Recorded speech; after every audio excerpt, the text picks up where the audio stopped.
Hello, everyone, and welcome to the Beyond the Big Six podcast, where we talk about all things beyond those big six teams. I've got a full house today. Niall missed last week's show, but he is back. So we've got Niall, we've got Big Ant, and we're going to talk all things Premier League heading into a 2-week international break. I'd ask you how you are, but I always find it's just you'll say you're fine. So I'm just going to presume you're fine unless you say otherwise.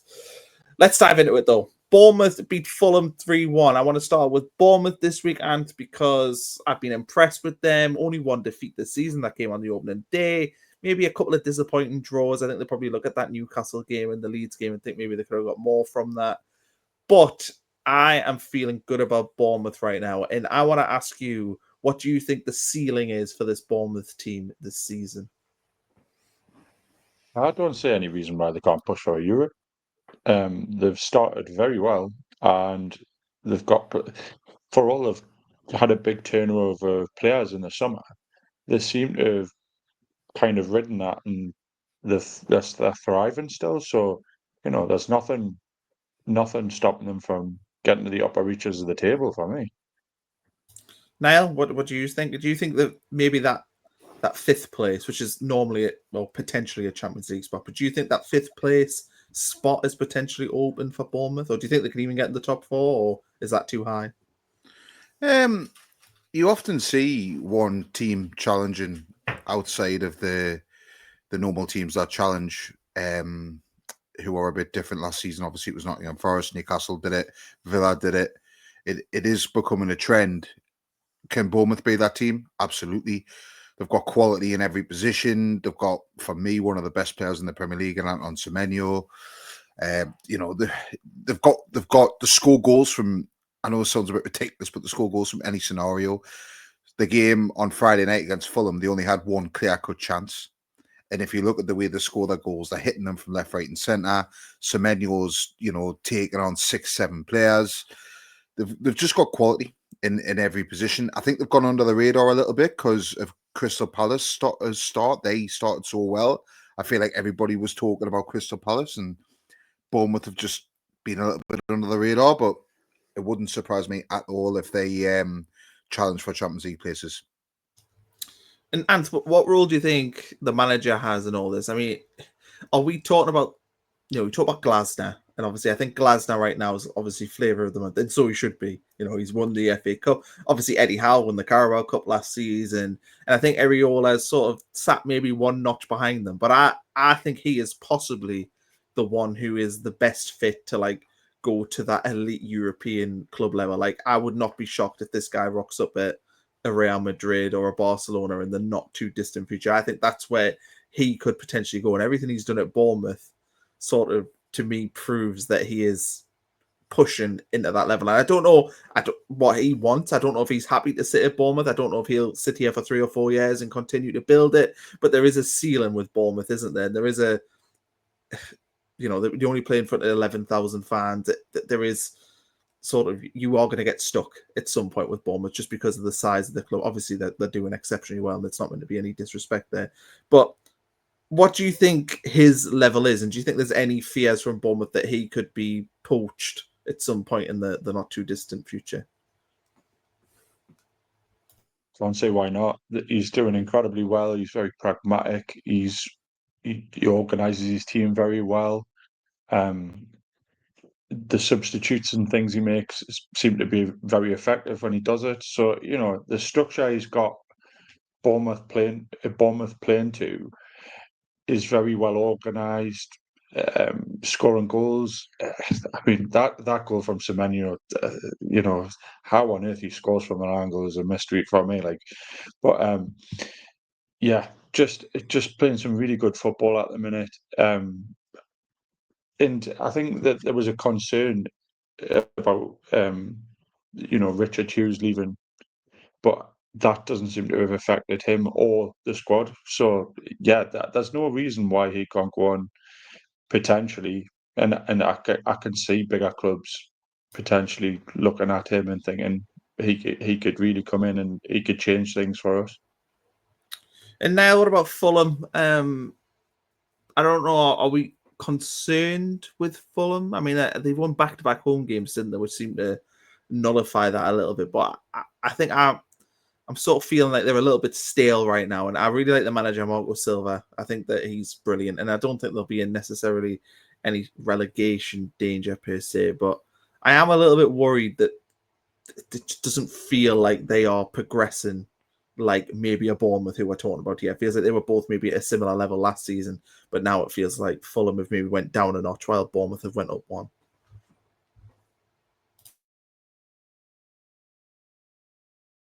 Yeah, sorry. Yeah, they've got an aging team, haven't they? And they have done for a little while now. They've got solid Premier League players, which is what I'd say about Fulham. They've got players you can trust. Even the likes of Sander Berger, he's not been in the Premier League for that long, but he's just a solid Premier League player. They don't set the world alight, but they do enough. They do jobs.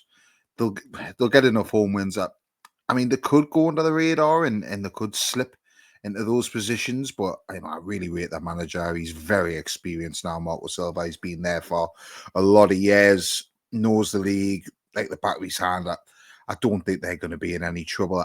I think they're probably just going to end up mid-table. I think, but that can be a problem. I mean, we saw that with Crystal Palace last year. They were at a point where they were just mid-table every year, and there was a little bit of people getting fed up of just finishing mid-table every year. I mean, not even fighting relegation battles, so they're losing excitement in both hands. Fulham maybe will turn out a bit like that. Obviously, Palace did it for a longer time, and they ended up going the other way. Could end up like that, but I wouldn't be too worried about them. They've still got quality in there. They've still got, they've got good players. The age thing could be a worry in a couple of years because they're going to have to do a lot of replacements at some point. But right now, it's not a worry. I don't think they're going to be anywhere near danger. Everton beat Crystal Palace. Everton were appalling in the first half, created absolutely nothing, but they found a way to win. Jack Grealish, again, impressive. I mean, I know the goal he scored, he didn't necessarily know tons about. I don't think he can put that one in his highlight reel. Harsh. That is absolutely superb by Jack Grealish. Superb. For me, he is meant that in every way. He stuck his leg out to block the ball, and he's managed to angle it in a position to put it in the back of the net. I thought it was brilliant. Fair enough. I just don't think it's. He's just scored some special goals. That's basically all I was saying. I don't think he's gonna put that one up on his wall, is he? As being that's one of the best I've scored. I would, but I'm going to put it on my wall. It does sort of sum up though Jack Grealish as a player, doesn't it? Because you talk about him being a flashy player and all this stuff, but he is, he gets down and dirty. I actually saw an interview with him in the week where he was talking about how David Moyes expects the defensive side of the game from him, but when he has the ball and he's in attacking positions, just do what you want. And he was basically implying that Pep Guardiola was trying to sort of dictate how he played football. And I think it's very interesting to me because I watch Jack Grealish now and I think he's free. I think he's been let loose and he's just able to enjoy his football again, like we saw at Aston Villa. And I just think it's really refreshing to see. And I think that Everton are reaping the rewards from this. He just looks like the player that we saw 3 or 4 years ago when he was at Villa. But back to the main point of Everton, Tony, this is a good win for them going against the Crystal Palace team that just hadn't lost in forever, 1-0 down, not playing well, and find a way to win the game, and then they are just slowly but surely having a pretty decent season. I don't think they're going to be pushing for the top 6. Don't think they're going to be anywhere near the relegation zone, but Everton haven't actually had that for a while, so this is probably good for them. Yeah, they've been languishing down at the bottom of the table, and relegation's been a real worry for the past couple of seasons at least. So I bet it's comforting for Everton fans to maybe aspire a bit higher up the table. And they're unbeaten at home as well. So that, like I said last time, that ground's becoming a bit of a fortress. You did a video at the start of the season where the new grounds sometimes bring a hoodoo with them that actually teams struggle with, but they're bucking that trend. So long may it last for them. And they're playing some cracking football as well, and that front line is frightening. Grealish is playing really well, and Dye is a great player, and Beto, Niall's favourite, he's a danger man. So they've got a good little squad there, really, and Dewsbury Hall is a useful addition as well. So yeah. But now, do you want to have a little bit of a glow about Beto? We've not talked about him for a while. I feel like maybe you want to say a few words for your fave. Well, he didn't start. He came on at half time on Sunday, so I was very disappointed. They went with Barry, but yeah, he's struggling as well, isn't he, Barry? Like, I don't think he looks good. No, he's. I don't know. I think it's just one of them players that might take a little bit of time. Beto took time. It wasn't until Moyes came in where before Moyes, Beto was under Dyche. Beto was struggling a bit, so he's I don't know. It takes a little bit of time, but this game for me was such an interesting one because when it comes to close calls or close games, this game couldn't have been any closer. Like this game should have been a draw. So if you look at the stats, possession 50% each, which rarely happens these days in any level. Shots, Everton had 14, Palace had 15. On target, Everton had 7, Palace had 8. Off target, Everton 5, Palace 4. Then this one is the mind-blowing one. Passes, Everton had 433. Crystal Palace had 432.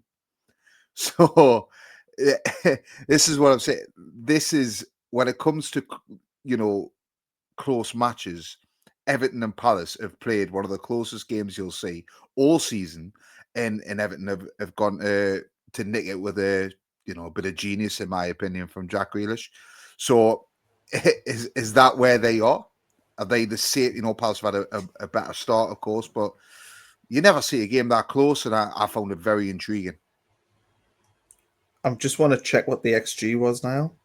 I know that not everyone is a big fan of XG, but I would just love it if the XG was the same. So bear with me while I look this up. The XG was 2.03 to Everton, 1.53 to Palace. There was a penalty, so that would have affected that as well, to be fair. So there we are. XG not exactly the same. I know Mateta missed a couple of chances as well. So I think on a different day, Palace could come out of that with either a draw or 3 points, really. It's luck, isn't it? And it obviously fell on Everton's side. I talk about a lot on the Sunderland channel that I have about like games in the Premier League are settled a lot by like basically flips of coin. Like there are just basically every team in every game has like 2, 3, or 4 moments, and the game is settled on how those moments go because everyone is so even. Like even the top end teams and the lower end teams, there isn't really that much between them. And I think this is the classic case of a game which is essentially a coin flip, a stupid decision to give away, a penalty, a moment of genius, as Niall said, from Jack Grealish, but it's just fine margins settle Premier League games. Niall, just quickly on Crystal Palace, what an unbeaten record, what a sort of 6 months that they've had from the end of last season through to the start of this season, winning an FA Cup, winning the Community Shield. It just feels like, to be honest, for Crystal Palace, it probably won't get any better than this. Although maybe they'll win the Europa Conference League. I don't know. Is that better than winning the FA Cup? No. Not sure. No. Not for me. I mean, it takes longer to do, but Crystal Palace should win that league. If you look at the other clubs in it, Crystal Palace have got the strongest squad in that competition, in my opinion. But yeah, I think it's a bit of a shame, isn't it, that it's come to an end like that after, it just shows a week in football such a long time. They had the elation last weekend of Eddie Nketiah scoring in the last kick of the game against Liverpool, and then they've had a sucker punch this week, a bit of a stab in the chest last kick of the game. Jack Grealish, it's one of them. It's what happens in football. 1 week you're on top of the world, the next week you're down in the dumps, and it's just how it happens. It's a shame that it's come to an end because it was fascinating how long it was going to go on for, and I think Glasner, as you said before, he's flavour of the month. You've got to look at him and you've got to think, is there a possible there if Man United were to say bye to Ruben Almiron? They play similar kind of football, but I think Glasner's able to change a little bit more. He's a better it adapting. So I don't know. It's one of them. But yeah, it is a shame, but that it's come to an end like that. But all good things come to an end, unfortunately. Yeah, and maybe they'll lose the pressure of it as well, like the pressure of the undefeated streak. Maybe going heavy on them. Tony, Newcastle beat Nottingham Forest. I think I got this prediction spot on. I mean, this game went exactly how I thought it would go. I thought Newcastle just would win because I just think that they're a better team, and Eddie Howe would have had them better prepared for this game than what Ange Postecoglou would. I want to talk about Ange Postecoglou in particular, but I think we should start with Newcastle since they won. What do you like about what you saw from Newcastle in this game? Second half, because the first half was, it was very boring. Yeah. Boring. Basically, there wasn't much happening. There was a couple of half chances Joe Linton had, but nothing of great note really. Matt Sells had a really good day, to be fair to him. He pulled off some impressive saves. But yeah, the front line seems to be clicking a bit more. Voltemada is, coming deep to receive the ball, and he's his first touch and his footwork's magic. He really is a talented player, and it's not what you expect from the big man. He's not really a target man. He's more sort of ball into feet and playing clever passes, and it just seems to be working a bit better now. Don't get us wrong. I don't think it's the finished article. But I can see massive leaps. As the players are kind of gelling together that bit more. I still want to see a bit more from the wingers. Gordon and Elanga. Barnes came on in the second half towards the back end of the game, and Murphy looked good once again. Put a lot of balls in, and he looks good. Looks hungry. He knows that he's got all that competition now, so he's pushing to get into the team. But I still want to see more from the wingers. But the two at the back, Sven Botman and Malik Chow, look like they've been playing together for months. They're absolutely brilliant. Very solid. Chow coming back to cover that back line because he's quick. So yeah, that seems to be working well. Only concern I've got is left back. I love Dan, Blythe lad, absolutely love him to bits, but he's not great going forward. He doesn't have that in his game really, and speed wise, he's not as quick as some of these tricky wingers and strikers. So I think that's a bit of a defensive frailty. For all, he's been absolutely fantastic for it. But in terms of the performance, we played really well in the second half, and potentially by the end of the game we could have won 5-6-0 really. But credit to Nottingham Forest, they managed to stifle in the first half, and it just kind of came undone in the second. Yeah, it's a bit like Tony Pulis, isn't it, with Dan Burn playing left back, like sticking a centre back in there from 15 years ago. But now, for me, Newcastle are a weird one because there are like elements sometimes when they play, like they set up in a way where they're really aggressive and like on the front foot. Like when they played Liverpool, they were so up for that game. And then there's other games, and look, they won this game and they deserve to win it. But I've seen them against Wolves, and I think sometimes it can just be like a little bit flat. It's like you see sort of two versions. When Newcastle are playing like a big opponent, there is a different performance to when Newcastle are playing Bournemouth away, which we saw this season where they've drawn 0-0. And I found Newcastle this season to be either the best team in the league to watch or the worst team in the league to watch. That Leeds game on the Saturday evening a few weeks ago, horrendous. The Bournemouth game, horrendous. And there's been other ones, Villa on the opening day, horrendous. They've got this in them where they draw 0-0 and they don't look like scoring a goal. And then they've got other days where they're creating things. I think it's just really hard to gauge what this Newcastle team is because there just seems to be almost two versions. I think it comes down to, a lot of it comes down to style of play. Newcastle are one of the best in the business at the high press. There's not many teams can do it as good as what Newcastle can do it. The issue with that is there's a reason for that, and it's because it's very hard to sustain it. I think when you're playing Liverpool at home on a Monday night, you're playing Arsenal or Barcelona, you might be able to put it into play more. But Nottingham Forest, games like that, I think it's a bit more difficult, and that's possibly why Newcastle seem to get a lot of injuries as well, because you're asking a lot of your players to play that kind of football every game.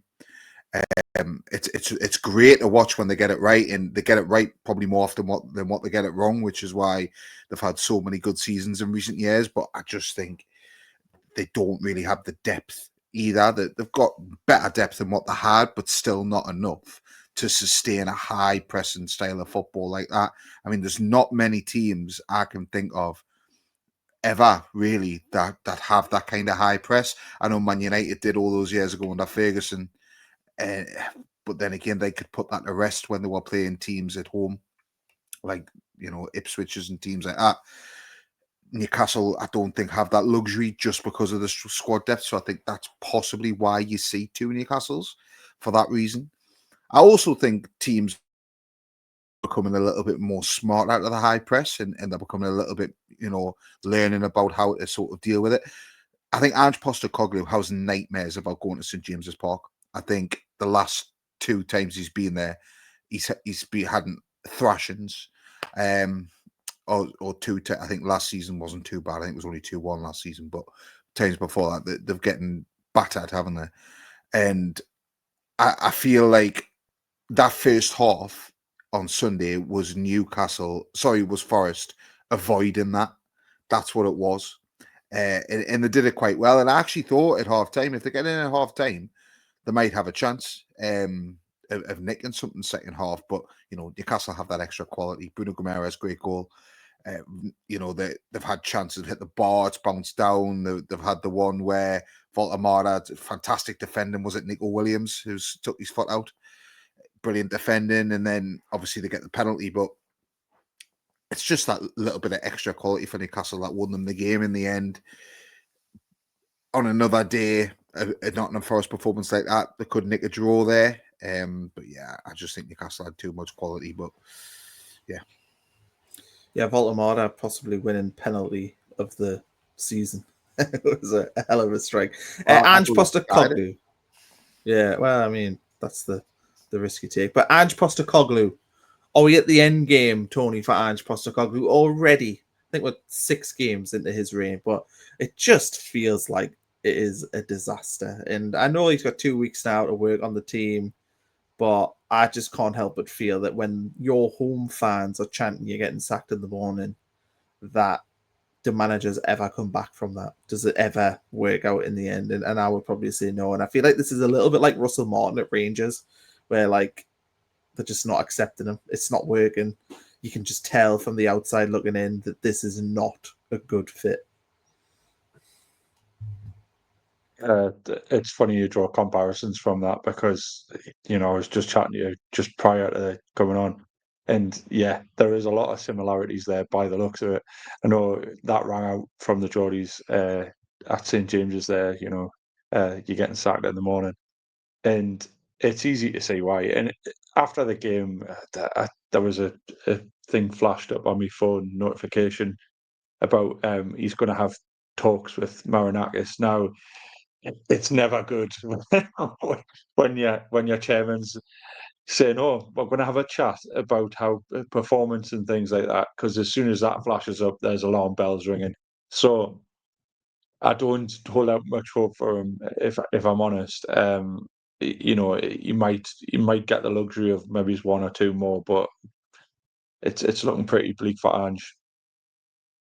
Yeah, I mean, if I look at the fixtures now, they've got Chelsea at home, got to play FC Porto, then they're at Bournemouth away, then they play Man United at home, then they're away against Sturm Graz, and then they play Leeds at home before, after the international break, playing Liverpool away. And when a team's doing bad, when you look at the fixture list and you sort of go, oh, I don't fancy them there, I don't fancy that one there, I don't like the looks of that one. I mean, even playing Leeds at home on the 9th, just before the international break. They have to go away from home in Europe in the midweek on the Thursday. It's just, you're looking and going, everything seems like it's stacking against them right now. And like, can you see them picking up many points from that run of games and picking up wins and getting momentum? And I just can't right now. No, I agree. I think sometimes it can be better when you're playing teams up there because there's sometimes less pressure. If they were, if they were facing Leeds or Wolves or someone like that next game, there'd be more pressure for them to win that game and pull themselves away from it. So I think maybe those types of games might suit them a little bit better. I don't know. I like Ange Postecoglou. I love. He's very charismatic. I love listening to him. I think he's a great bloke. But I just think it's the wrong fit. And as you said, the comparison with Russell Martin, it's just the wrong fit. It's just not the right appointment. Marinakis is, he didn't expect to sack Nuno. I think that came out of nowhere. Nuno's made the comments. Obviously, something's gone on that we don't know about. And he's had to make a decision quick. He wants a manager in quickly because the season started, and he's turned to Ange Postecoglou. I think his advisor should have, said, listen, they're completely different managers. You're going to have to input a completely different style of play. It's not going to happen overnight. And we've got all these fixtures coming up. It's a shame, like I say, because I really like Forest. I think they're a big club. They've got a great fan base and they've got a strong history. And I really enjoyed watching them last season. And it looks like, unfortunately, for whatever reason, they're going to jump off a cliff. And, it is such a shame. So I don't know. We'll see what happens. They might surprise people and pick up points in those games because, as I said, those sort of things tend to happen in football. And Chelsea, you've never seen a bigger basket case in football at the minute than Chelsea. So, you have no idea what Chelsea's going to turn up. Beating 3-1 at home to Brighton and then a solid, brilliant performance against Liverpool at the weekend. So, you never know. So we'll see what happens. But yeah, it is a bit of a shame, but I just feel like Ange Postecoglou is on borrowed time already after 7 games. And as you see with Europe, it's a big ask. And they've got a little bit depth, but have they got quality and depth? Not sure. But yeah. We'll talk about Aston Villa now because I think it's a nice segue because Aston Villa, after they drew that game against Sunderland, where Sunderland were down at 10 men and people were expecting, obviously you'd expect Aston Villa to win that game. Villa then knocked out 4 straight wins. I know 2 of them are in Europe. They've won 2 at home.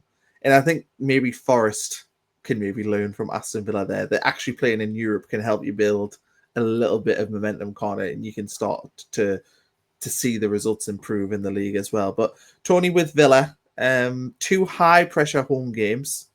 And they've beaten Fulham. They get a win against Burnley. It feels like they're building a little bit of momentum. As I mentioned, they've also won twice in Europe. Do you think this is them kickstarting their season? I think they're on 8 points now, so their points tally no longer looks as dismal as it did just literally, 2 weeks ago.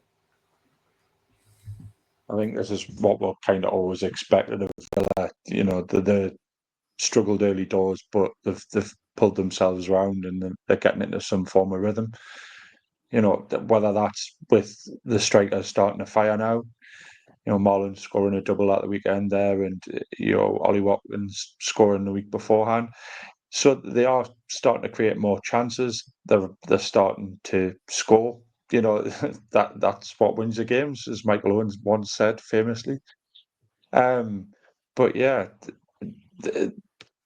It was always the quality was always there in the squad. It was just a case of creating the chances and putting them away, and they're starting to do that. So they'll creep up the table. We kind of all suspected it was going to happen. It was just a case of when, really. Leeds, Sunderland and Burnley are the newly promoted teams, and I've lumped them together, even though I hate it when people lump together the newly promoted teams, but hey-ho. It's fitting, and I'm a hypocrite. All 3 lost, though. All 3 had pretty tricky games. Niall, which one do you want to talk about? I'll give you the choice. Who do you want to talk about, Leeds, Sunderland or Burnley? Aston Villa. I had an Aston Villa point. All right. No, I didn't have an Aston Villa point. I was just going to say, you talked about, you said there that they had 4 wins in a row, but 2 of them were in Europe. One of those wins was away at Feyenoord, who've only lost once at their home ground since January. And that includes a 4-1 win at home to Bayern Munich in the Champions League. So they're one of the hardest places to go to. I've been to the ground. It's like a cauldron. To go there for any, especially Europe, when the atmosphere is a little bit more, to go there, keep a clean sheet, and score twice is a fantastic result. By the way, it really is a brilliant result. So I just wanted to put that in there. Say like I expected them to get beat on Thursday, and I was really looking forward to the game. And that's a tremendous result for Aston Villa. Really impressed us. But back to what your question was. I'll go with Sunderland just because I watched the full 90 minutes of Sunderland on Saturday. And to be honest, it was a strange performance because I actually, Sunderland missed a glorious opportunity in the first couple of minutes of the game. Bertrand Traore's just completely got his footing wrong when it was a tap in. Could have maybe changed the dynamic, but other than that, credit when credit's due. Man United was superb in that first half. They really pinned Sunderland back. They caused Sunderland so much problems on that left-hand side. Well, their right-hand side, Sunderland's left-hand side. Masuaku just couldn't keep up with Ahmad. It was happening constantly. It was a weakness that they, seen and exploited, and they did it fantastically. Sunderland couldn't cope with them and conceded both goals from that side. I know the second one was from a throw-in, but it did, the build-up was from that side. And Sunderland need Ronaldo Mandava back because Masuaku looks miles off the pace. He doesn't look anywhere near the standard. I know he hasn't had much of a pre-season. He was a free agent when Sunderland signed him. I get that, but they need Mandava back because he was so much stronger on that left-hand side. Masuaku was just not looked up to it. I'm not saying he won't. He played 100 odd times for West Ham in the Premier League. He's obviously got it in him. But it's at the minute he's just not up to speed. Other than that, I thought second half Sunderland were better. Man United probably did take the foot off the gas a little bit. Sunderland created a few chances. There was, I'd say, 2 decisions in that game which was strange. I'm not sure if you have seen them both. The first one, the referee actually gave Sunderland a penalty. Now, it's a high foot. It's Benjamin Sesko's put his foot up. He hasn't made contact with Trey Hume. And if the referee doesn't point to the spot, VAR's not stepping in there. I get it. But once the referee points to the spot, the rules state your foot cannot be that high despite whether or not it hits you because it's seen as dangerous play. So I don't think it's a penalty in my mind because he's not touched him, but letter of the law, if the referees give the penalty, is that should VAR be overturning that? Is it clear and obvious when his foot is that high and it's up to Trey Hume's head despite the lack of contact? I'm probably cutting his straws, but I don't know what your 2 views of I that think was. that if Stuart Atwell, who was the referee, said to the VAR, Sesko's kicked him in the head, which is why I've given the penalty, and then VAR's went, no, he hasn't kicked him in the head, he's missed, then I think that is why it's a clear and obvious error. Because if the referee had said Sesko's foot is high, which is dangerous play, and he doesn't care that he's kicked him in the head or not, then I think they probably don't overturn it. But I think that is why it was overturned, was because the referee probably said, I think he's kicked him in the head. Then I'll just quickly talk about the other one, which was the Fernandes tackling Traore, because I think that decision should have been a red card. I don't really understand how he's been booked for a dive, but if Fernandes doesn't clip him, he's literally got an open net to shoot into. I don't understand how VAR could have looked at that and thought, no, I'm not going to make the referee at least look at the monitor, because it's a clear and obvious error. The referee thinks he's dived. So we know that the referee thinks that something's happened because he's given a booking and he said he's went down. So it's a yellow card because I don't think he was touched. He has been touched, which makes it a clear and obvious error. I don't think you can overturn a yellow card, though, can you? You can I'm not saying that. No, I'm not saying that, though. I'm saying the fact that he's given him a yellow card means the referee thinks there was a reason to simulate and therefore doesn't think he was clipped.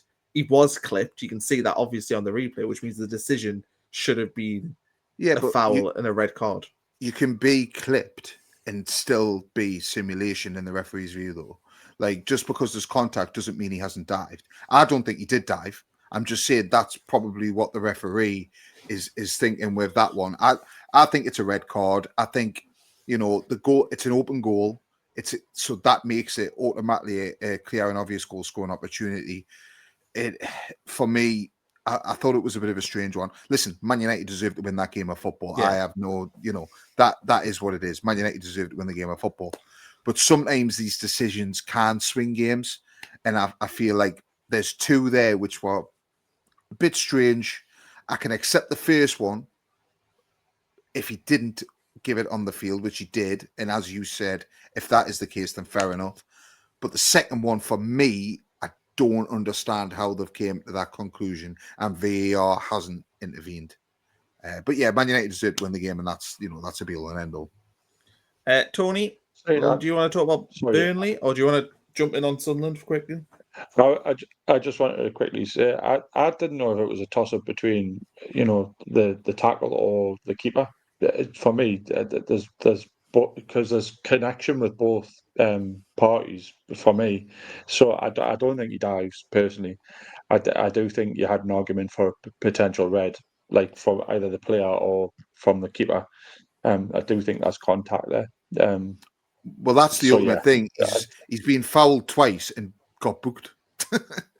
So definitely shouldn't have been booked. That's the funny thing about it. But yeah. Tony, anyway, right, Burnley. Probably the worst result of the three, is it fair to say? Just with Villa's struggles at the moment. I don't know, maybe that's harsh on Burnley. Yeah, probably a little bit harsh on Burnley. They did have opportunities in the game. Yeah, I mean, like I said, Villa's just starting to get into their stride, and like Niall said, they've done well in Europe, and they're starting to get into that bounce that they're in. So it's Villa is always a difficult ground to go to anyway. So I can't really say that one of the teams that were in contention for Champions League football last season isn't an easy ground to go to. So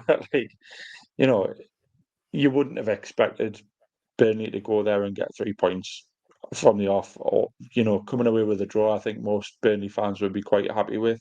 So I cannot really say that that's a disappointment for me. Yeah, you're probably right there. I think I'm probably being pretty harsh by saying it is the worst result. I hadn't really thought about it in that way. I was just looking at it more that Villa, before this game, it obviously had a pretty bad start. They obviously played in Europe on the Thursday, and I actually thought Burnley could have went there and got something. I think Burnley are a little bit like the newly promoted teams of years past, where like Ipswich were like in every game, never really taken many hammerings, but just always seem to be on the wrong side of 1-goal defeats, and I think that's my worry for them. But Leeds, I'll touch on them a little bit. I watched their game on Saturday afternoon. I thought they played all right, and I thought the 2 goals were pretty unfortunate that they conceded. I thought they were unlucky. I think they were both deflections, weren't they? So, yeah, but disappointed to lose the home record. I think they've been undefeated for like 23, 24 games, obviously in the Championship, but, going into the Premier League. But I saw signs there that Leeds, again, were reasonably all right. And they've not in any game other than that Arsenal one where they were thumped, looked out of their depth. And they are starting to score goals. I know that's Niall's main concern. Now I'll let him jump in on Leeds. But they are at least showing signs of scoring goals. They hit the post in this game as well. And I thought that they're beginning to look a little bit more creative than what they were in the first sort of 4 games of the season, where they literally couldn't create anything. Like, I have seen an uptick in the quality of their chances, and Dominic Calvert-Lewin is missing some big ones for them. He has missed 5 or 6 like big opportunities for Leeds over the last month or so. And if he can, there's no reason to think he will stop finding the net, because he's never done it for about 5 years. But if he can, Leeds will start picking up goals. But yeah, now what do you make of Leeds? Do you think am I being too kind? If I speak I'm in trouble. No, listen, I actually thought they played well on Saturday. I thought Tottenham, Tottenham are a little bit. They're hot and cold as well, aren't they, this season? But yeah, I actually thought they played well. As you say, the 2 goals are conceded are both deflections, both unfortunate. I thought the goal they scored, they worked it pretty well. It was obviously a rebound in the end, but they worked it well. They created, they had 16 shots, only 4 on target. But 4 shots on target in a game isn't bad. But when it's 16 overall, it's not the best ratio. But at the end of the day, my issue with Leeds is what I've always said. I think when all your chickens or all your eggs are in Dominic Calvert-Lewin's basket, that's my problem. We saw against Bournemouth last week, he had so many chances in that game. I think he had 3 or 4 big chances, and he didn't take them. And out of them 4 chances, and then the goal he scored against Wolves, the goal he scored is probably the hardest one out of the lot, which is never a good sign for me. That's just my biggest issue with them. I just don't see where the goals are going to come from in terms of, are they going to score enough goals in games to stay up? As you've said in the past, Connor, the defensive line's pretty strong. That midfield looks fairly solid. So they might nick points in that sense, which I think all 3 of the promoted clubs are going to be like this season. That it's going to be more just trying to nick enough points as in what they can. And, Leeds are no different. So, yeah, there was more positive signs on Saturday. They'll be disappointed they ended up losing the game. But, 2 home games in the Premier League, when Ellen Road is the fortress it is, and it's what they're basically really counting on to get results. They've only getting 1 point. 2 good teams have played, but still 1 point. They'll probably look at that, and I imagine they'll be disappointed by it. Yeah, you've got a bit of a disco effect going on again, Niall, here. There's some light changes. Oh, Tony, Sorry. very quickly. So, yeah, just on Leeds, I do think there is a positivity around the result. Yes, they didn't end up coming away with any points, but Roden hits the post early on, from a cracking free kick, and on another day that goes into the top bin. Peru had an opportunity later on, and it wasn't a great day at the office for Pascal Struijk. Is Struijk? Have I butchered that? Strike. Pascal Struijk, yeah. Yeah, he had a bit of a rough day at the office, with the 2 deflections. Good player. But yeah, there is positivity there, and on Stack, it continues to do really well in that midfield, and Longstaff's chipping in as well. So yeah, I do think there's a lot of positivity there. The Calvert-Lewin dilemma continues because he's getting himself into the right positions, but just doesn't have that finishing touch at this moment in time. So if he can find that spark, there might be an answer to their problems. Yeah, Dominic Calvert-Lewin's like a double-edged sword, because you can either be the striker who scores your goals, or you can get injured. And currently Leeds have got this middle ground of a striker who's like not scoring but not injured. I also thought Stack was actually really poor at the weekend. I thought it was his worst game. So there we go. Right, quickly, we're going to touch on Wolves. Niall, drop late points against Brighton. And I just keep seeing this team being like 1 step forward, 2 steps back. Brighton were dominant in the game. Statistics, anyway, were all on their side. I didn't watch it. I was watching, I think Newcastle were on at the same time. I was watching the Newcastle game, so I've only seen the highlights back. But feels very much to me like Wolves, they're just desperate for a win. And they've got 2 winnable games coming up. They play Sunderland and Burnley next. They need to win probably at least 4 points from those 2 games for me to give themselves a chance of staying up this season. We're already in that territory. Yeah, without a doubt. If Sunderland win next week, they'll go, is it 9 clear of Wolves? Another 9 12. clear of them now. Will be 12, sorry. 12 clear. And that's a big gap to make up. They'll, if Burnley beat them, it'll be What are Burnley on now? 4, so that'll go to 5. There'll be 2 points clear of them at the minute, so that'll go to 5 points. Some great maths going on here now. Yeah. So that'll go to 5 points, and that again is a gap. They're going to look at these two cup finals, and they have to look at them like that. I watched the highlights because I was the same as I was flicking between Rangers and in the Newcastle game, and the goal Wolves scored kind of came out of nothing, and it was a good effort. Like the lads put his foot through it, which is why it's ended up going in. But it's one of them where it's hit the bar, it's hit the keeper, it's hit everything, and then finally found its way into the back of the net. They're just not creating all of the.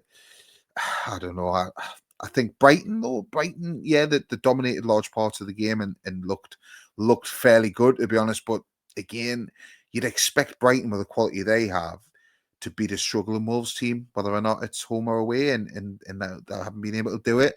Is that resilience from Wolves? Probably, which is a good sign. That's 2 points in the last 2 weeks for Wolves, which are very hard points to get when you go away to Spurs as well. So there is positives. And they've got a good manager. They've got a good manager who, last season he showed his in-game management was very good. This season it's maybe not been like that, but he has lost quality in his squad. And he's got new players which he needs to gel in. I don't know. It's going to be a long season for Wolves. If they're going to stay up, is it going to be because of a managerial change? Maybe not, because he's signed a new contract.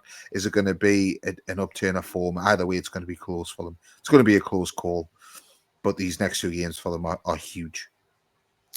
Brighton, I'm feeling a little bit off with Brighton. I feel like they've really irritated us because I backed them at the start of the season, and they're just doing the things that last season cost them finishing towards the top end of the league. They win games. They can beat they can beat anyone in the Premier League on the day, but they can chuck away points against anyone in the league. So very disappointed with Brighton.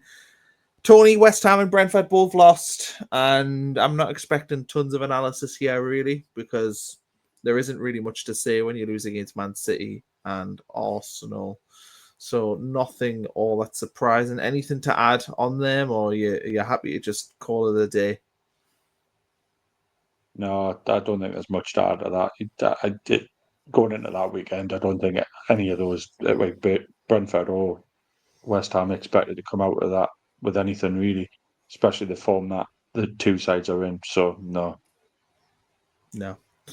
I would agree. Well, thanks, gents, for joining me for this lovely Monday evening chat about all things Premier League beyond the Big Six. Thanks everyone for watching. Please like and subscribe to the channel. I should probably always say that at the start of the video, but I always forget.